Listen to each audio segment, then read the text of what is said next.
Assalamu alaikum wa rahmatullahi wa barakatuh.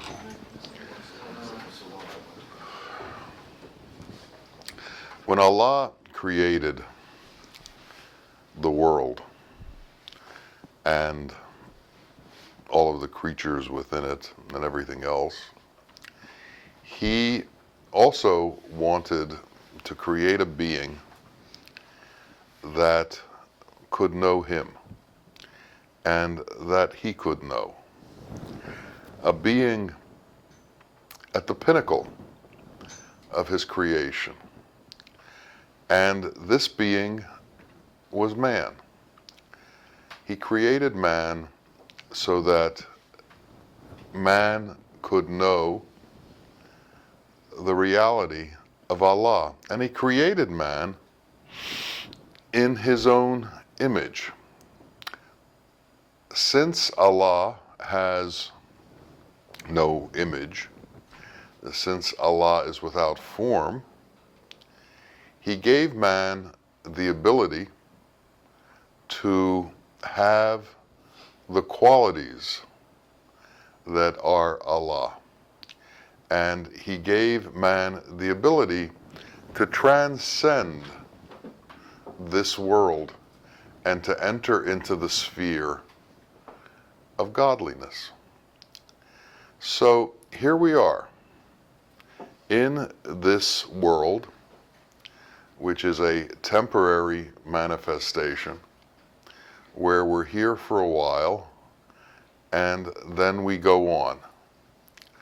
And of course, questions come up very often like, why am I here? And what's the purpose of being here? Why was I created?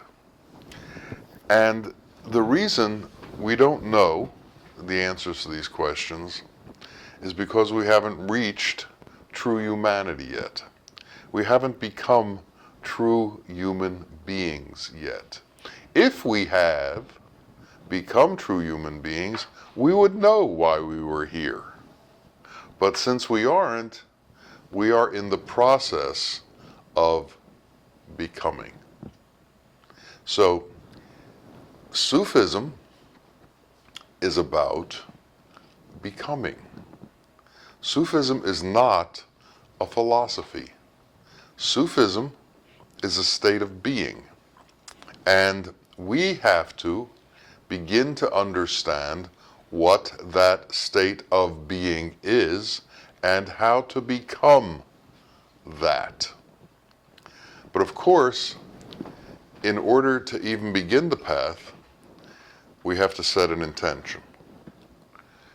Somehow in our life, something has to happen that makes us question our existence, that makes us wonder about ourselves and why we're here and what we're here for.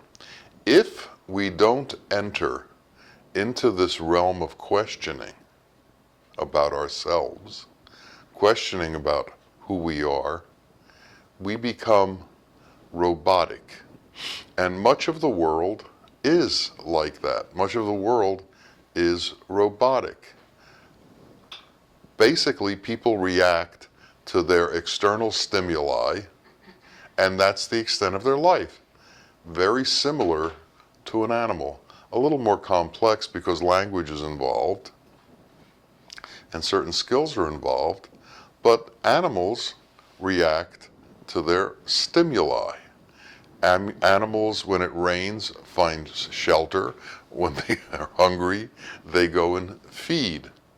They know they need to recreate, procreate, so they have babies. Man is like that also, if he hasn't transcended his animal qualities. We have within us everything in Allah's creation, the animal and the human, the degraded and the transcendent. And we need to actually look at ourselves and give some kind of idea to ourselves as to where we are in this path. Are we degraded? Are we transcendent? Are we animal or are we human? Now, to make the leap from animal to human, we have to have examples of humanity. We have to find someone in our life who's actually human, who has transcended animal qualities, who has transcended the need to constantly be taking care of the self, who's transcended personal goals, personal needs, and personal desires to become more like Allah. Allah gives, animals take. Allah helps, animals help themselves. Allah takes care of others, gives to others. Animals provide for their close circle and see great differences between themselves and every other animal. And the world has split itself up into groups. We are in favor of our group and will do what is necessary to help our group, but every other group, well, doesn't really matter. They're not part of who we are. We've become short-sighted as to what creation is, and we've listened to people who tell us we are different because we belong to the group that Allah favors. This kind of thinking takes us into animal behavior and into degraded behavior. This kind of thinking takes us to places where wars happen because other people aren't worthy, and we need to take whatever they have because they aren't worthy. Do you really believe that Allah sees His various creations differently, or that He has an overall acceptance of His creation based on who they are and how they act? A very important hadith from the Prophet is when he spoke to his daughter Fatima. He said to her, at the time of judgment, Allah is not going to look at the fact that you are the daughter of the Prophet. He's going to look at the state of your heart. This is critical to understanding reality. This is critical to understanding the truth. One of the first questions that I asked my Sheikh Muhammad Rahim Bawa Muhaiyaddeen was, is there a chosen people? And his response was, yes, there is. And as I'm waiting for the answer, he told many stories, and finally he ended with, the chosen people are the ones who choose Allah. And when they choose Allah, Allah chooses them back. So, as we look around the world that we live in, as we look around this globe, there are so many things that we can choose. We can choose religion, we can choose fame, we can choose wealth, we can choose sex, we can choose power. How many people choose Allah? For how many people is Allah the most important thing in this lifetime? How many people begin to understand that this life is temporary and eventually there is a reckoning, and that reckoning has to do with what was our relationship with truth? What was our relationship with God? And what did we do about it? Did we spend a lifetime trying to accumulate things for ourselves, trying to make ourselves more important? Or were we among those who tried to help others that we ran into, who tried to help people that we met, who tried to be an aid in this world? Are we takers or are we givers? A man was sitting in a dargah, he was a dervish, and the sheikh was giving a talk to the group. And the man heard a knock on the door, and he walked to the door and opened the door, and there was an older man with a white beard, and he said to him, "Is it possible I could have a slice of bread?" And the dervish said, "The sheikh is talking, come back later." And he went and sat down. And the sheikh looked at him and said, "What happened?" And he said, "Well, a beggar came and asked for some bread, but I told him you were talking and he should come back later." And he looked at the dervish and he said, "Go into the kitchen, get a loaf of bread, and go outside and find this man and give it to him. If Allah has seen fit to give him a soul, we should see fit to give him a loaf of bread." We need to understand the humanity in all of creation. We need to be able to look at people without seeing them as high or low, but as seeing them as God's creations. I've been with people who know a lot of big words and who can talk about ideas that appear to be transcendent. But when I've been in a restaurant with them, they immediately start screaming at the waitress and telling her she's doing this wrong and she's doing that wrong. They can't hold their temper. They can't be civil towards other people who they disagree with. We need to understand what it is we're trying to accomplish in this world.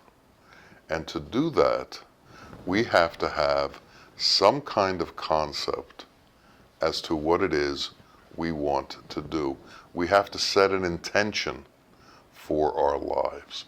If we don't set an intention, then we are subject to the vagaries of the stimuli that we run into. And if we leave ourselves subject to these things, they will take us in all kinds of different directions without ourselves steering where we go. So we have to, sometime in our existence, set an intention for ourselves.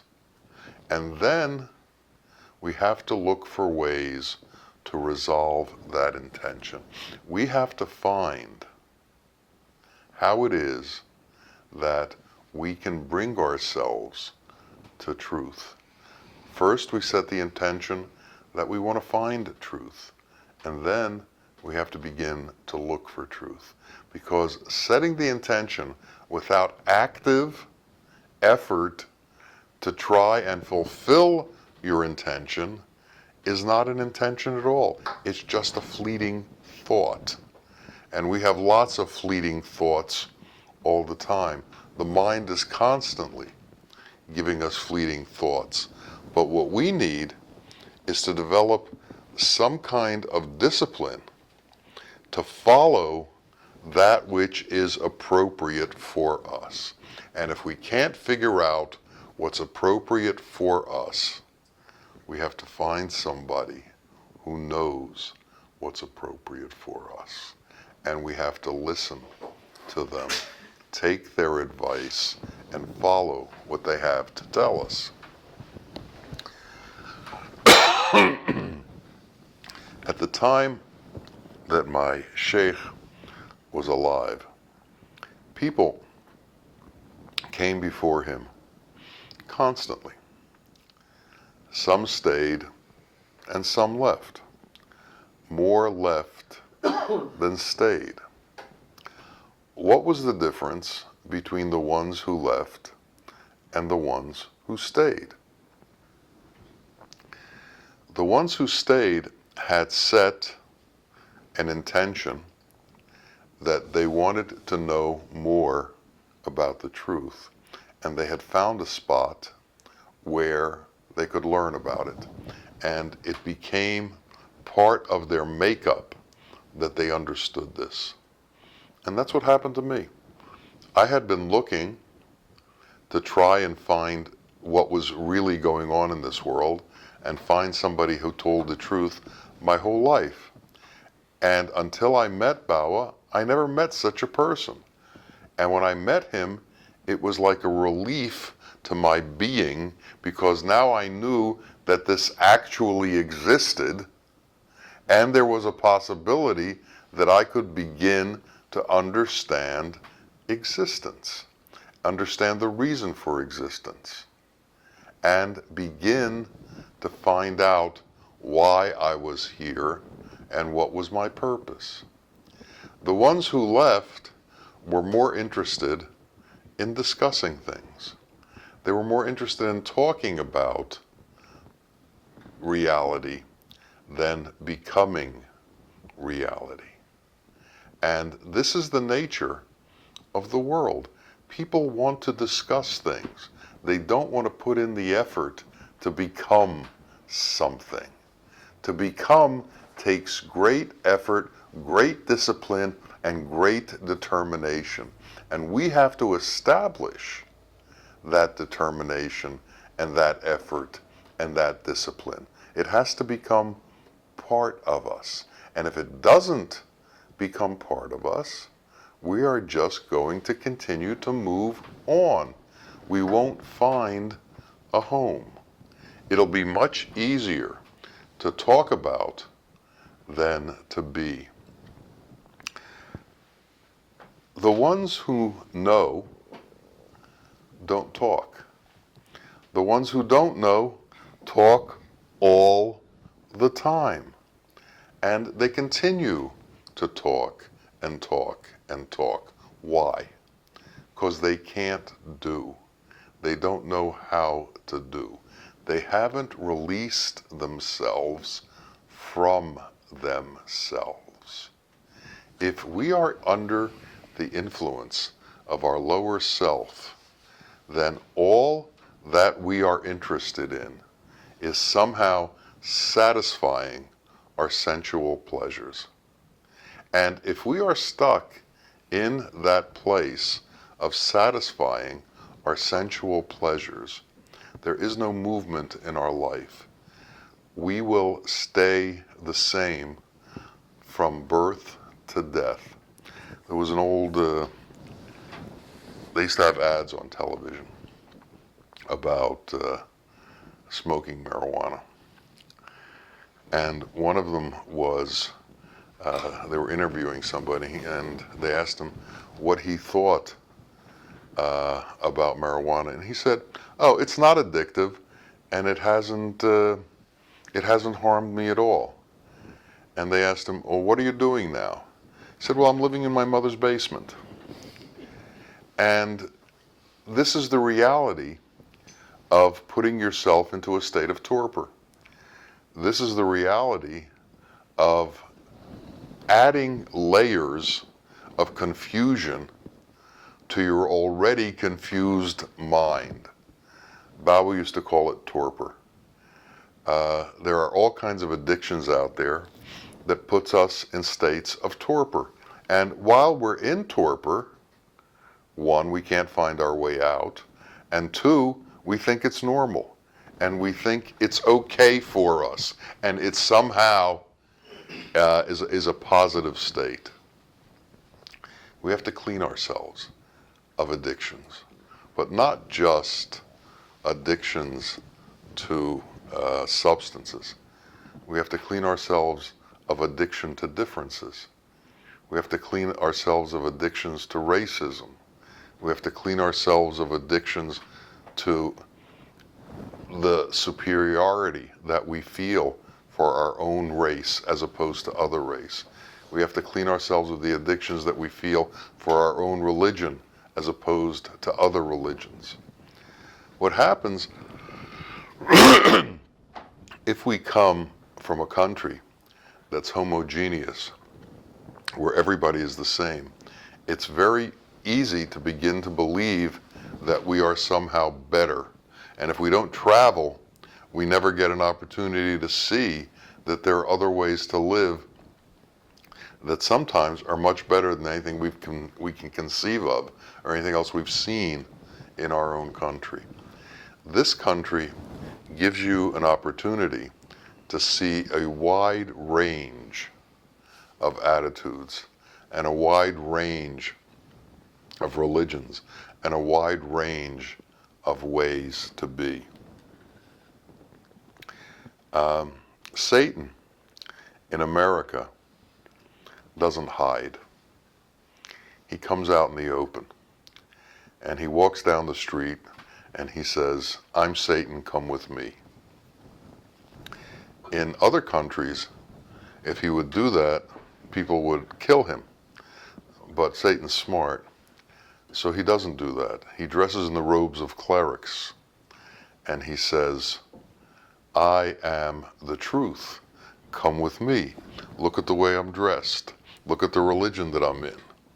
And I know what you need. Come with me." And then he takes you into situations that are other than transcendent. He takes you into situations of hatred. Can you imagine a religion that preaches hatred?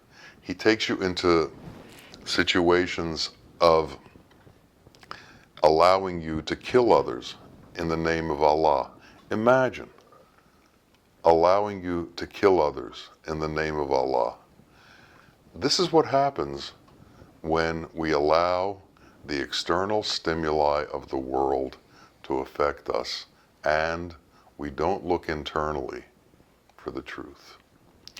The core of Sufism is to understand that everything exists inside of us and that everything we do comes from the inside of us. And there is a place deep inside our heart that is connected to Allah, that is connected to the truth. And it is only through this connection that we can begin to understand reality. The external world will not show us reality. And if we watch the external world, we will see that it decays. If we look outside now, it's fall. The leaves are falling from the trees. The trees are going into a dormant period. The green that we used to see all summer is now turning brown. And this is what happens to our lives. We get older and things begin to change. Unless we have found a connection to the truth. If we have found a connection to the truth, we don't get older. We get younger. We continue to be born. Or as Bob Dylan said, those who are busy dying, those who aren't busy being born are busy dying. And that's how it is. We are either moving forward or we're busy dying. We're busy losing our grip on the truth and falling into this endless illusion that surrounds us and that keeps us from seeing Allah's truth. We think that we can find answers in other places. We think that money can answer our problems. We think that fame can answer our problems. We think various things can answer our problems. All of these things are lies. The only thing that can answer our problems is reality. And the only reality are the qualities that are Allah. So unless we understand mercy, unless we understand compassion, unless we surrender to the qualities of Allah, we will constantly find ourselves lost in illusion and unable to bring ourselves out of the hole that we dig ourselves into. Our tempers will be short. Our attention span will be short. Our patience will not exist. Our concentration will not exist. Only when we give ourselves up to truth can the true qualities become part of us. You know, in general conversation, when you talk about somebody, you'll hear people say, well, he's not real. There's no substance to him. Well, that's because he hasn't accepted the truth. He lives in illusion.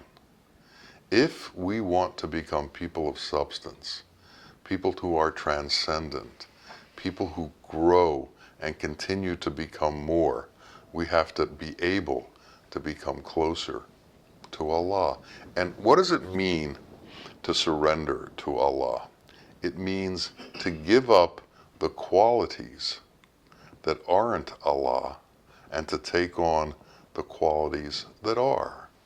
So we have to learn to give up anger, to give up resentment, to give up jealousy, to give up torpor, to give up all of the needs that we have for these lower states of being and accept Allah's qualities as our qualities. We were created to have those qualities. We were created to become those qualities. We were created to be like Him. And to be like Him, we have to understand what He is like. And for that, we need to know people who are manifest in this creation in His qualities. And we have to begin to be with those kind of people. Your friends and your associates have a great influence on who and what you are. And if you are with degraded people, you will become degraded. If you are with transcendent people, you have a much better chance of becoming transcendent. So before we become friends with somebody, we should spend time with them and figure out who they are, what their intention is, what is it that they want to do with their lives, where are they going. It took me years to figure this out, but I was fortunate. When I was 26, I met the Sheikh. Before that, I was lost, going in all kinds of different directions, not having any idea of what truth was. But before you can begin to move forward, you have to become centered. You have to find a place to begin with that you can move forward from. And we have to give up our personality that moves something like, they used to call it manic depressive, that moves from manic to depressive, from manic to depressive, that moves in all kinds of different directions. We have to find a stability within ourselves and not be subject to the roller coaster ride of our emotions, to the roller coaster ride of our attachments to the world, to the roller coaster ride of expectations of unfulfilled expectations, through the roller coaster ride of expectations. If we've set up expectations which are other than Allah, we are looking to be disappointed. But you know, when you live in a world where everybody is talking about all of the wonders of science and the wonders of technology and the wonders that are available to us in this world, it's very difficult to focus on that which you can't see. It's very difficult to focus on that which has no form. And the truth is that reality exists in the formless.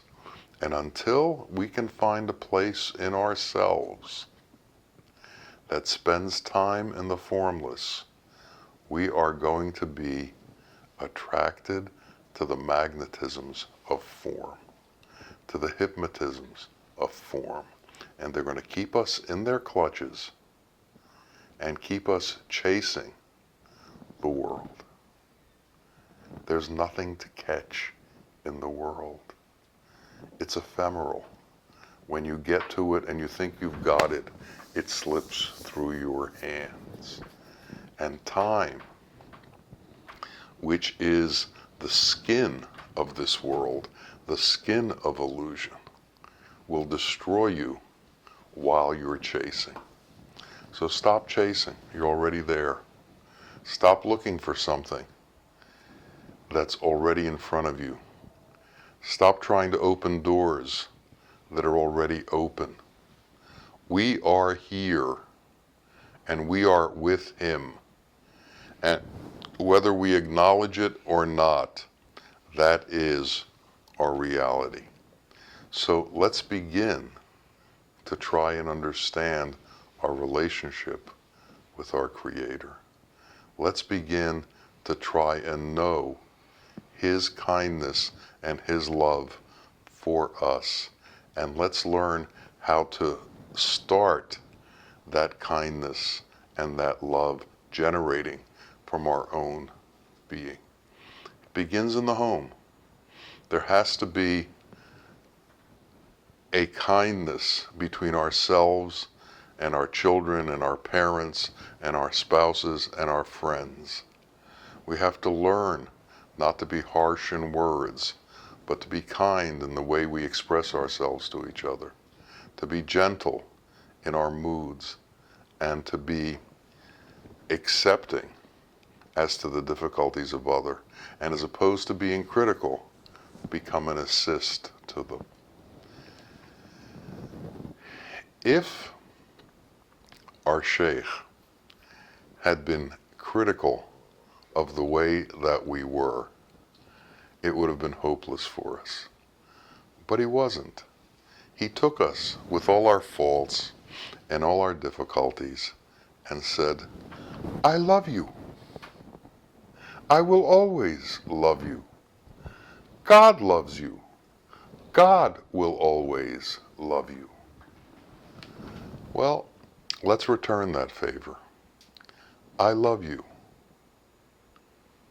We have to use those words a lot. And we have to make them part of our vocabulary in a regular way. Love needs to be expressed. Love is the petri dish that true humanity exists in. And without that love, nothing else is going to work. Love is the foundation for a reality. Love is the foundation for a real existence. Love is what carries us on through difficulty. When I was in, I think, 4th or 5th grade, I had a teacher who every day told me how great I was and how much she cared for me and how good I was going to become and be. And I believed her. And she would just tell me this every day. And she would bring me up, she wouldn't say this to the class, she would bring me up to her and tell me this. I have a feeling she did this with every kid in the class. and she would bring them up and tell them how fabulous they were. And I really believe that the ones who had her for a teacher did well in this world because of all of that support that they had. So let's become supports. Let's be the ones who help others. Let's become the ones who are able to tell others how great they are and how much we appreciate them. That's doing God's work. The prophet said, a smile is charity. Not a very complex statement. It isn't complicated. It's simple. Become loving. Become truthful. Become innocent. Leave the difficulties of the world and enter into the place of God's grace, God's blessings, God's patience, God's mercy, God's compassion. If we can do that, our life will change. And then we will see the perfection that exists all the time that we are blinded to because of all of our needs in the world. May our needs for this world become less and less and less, and may our attachment to Allah become greater and greater. Ameen, ameen, ya Rabbil Alameen. Assalamu alaikum wa rahmatullahi wa barakatuh.